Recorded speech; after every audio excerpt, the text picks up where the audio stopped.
Meet Earl. He drives a 10-year-old compact car. It gets him from point A to point B, the AC blows cold, and the title is sitting safely in his filing cabinet. Earl is content. Then he stops at a red light and a gleaming chrome monster pulls up next to him. It's a brand new luxury pickup with leather seats and tires the size of dining tables. That truck costs more than Earl originally paid for his house. Yet statistical averages suggest the person behind the wheel actually earns less money than Earl does. Curious. This creates a paradox. How are regular middle-income earners managing astronomical car payments that seem to defy basic mathematics? These drivers haven't found a secret source of wealth.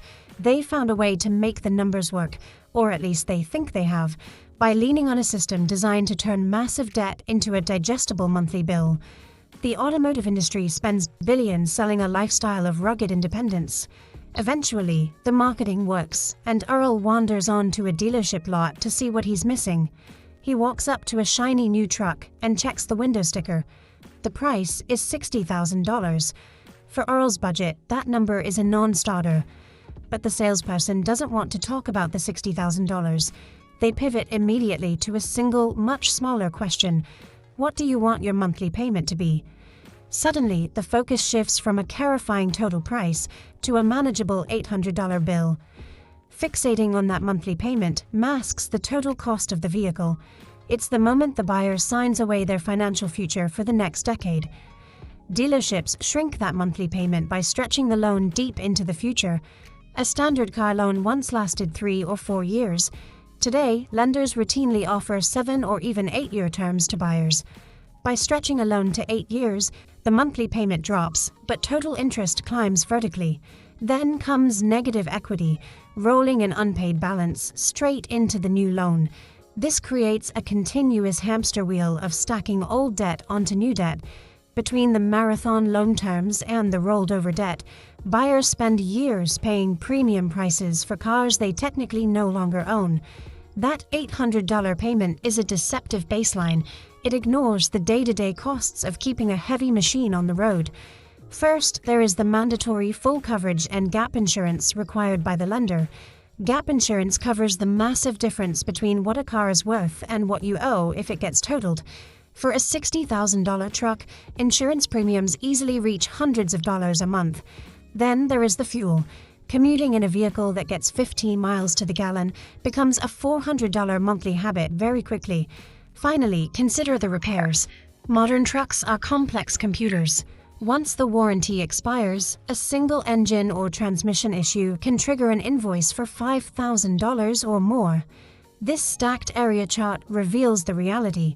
We start with the $800 base loan. Then we add the insurance, the fuel, and the maintenance. The true monthly burden often exceeds $1,500. Negotiating only the base loan payment creates a dangerous financial blind spot. It hides the suffocating total cost of ownership. To keep up with a $1,500 monthly expense, people restructure their entire lives. They begin treating a depreciating car payment like a mandatory mortgage. People perform intense financial gymnastics to keep their keys. They downsize their apartments, slash their grocery budgets, and skip family vacations to subsidize the vehicle sitting in the driveway. Many take on second jobs in the gig economy. They spend weekends using the truck to deliver food, essentially working a second job just to pay for the vehicle. When an unexpected repair hits, they turn to high-interest debt. They put gas on credit cards or take loans against their 401k retirement accounts. The vehicle has become a financial parasite. It demands constant sacrifice just to keep it in the driveway. Fast forward 7 years to the ends of the loan term to see the final tally of this transaction. Over those 84 months, between the loan payments, the insurance, the fuel, and the repairs, the total money spent hits $130,000. At the end of that journey, you own a used machine worth perhaps $15,000. This is systematic wealth destruction with heated seats. You have spent 6 figures for a fraction of the value. To see the true damage, we must look at the opportunity cost. This is the potential wealth lost by choosing a depreciating truck over a growing investment. This line graph shows the alternative. If that $800 monthly payment went into an index fund earning 8%, it compounds into $70,000 over 7 years.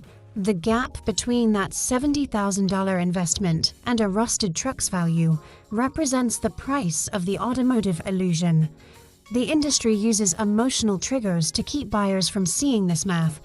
They sell trucks as a core part of a person's identity, causing buyers to defend their debt as if they were defending their own hard work. A luxury vehicle often serves as a billboard for debt. True financial freedom comes from driving a reliable car and ignoring the person in the lane next to you.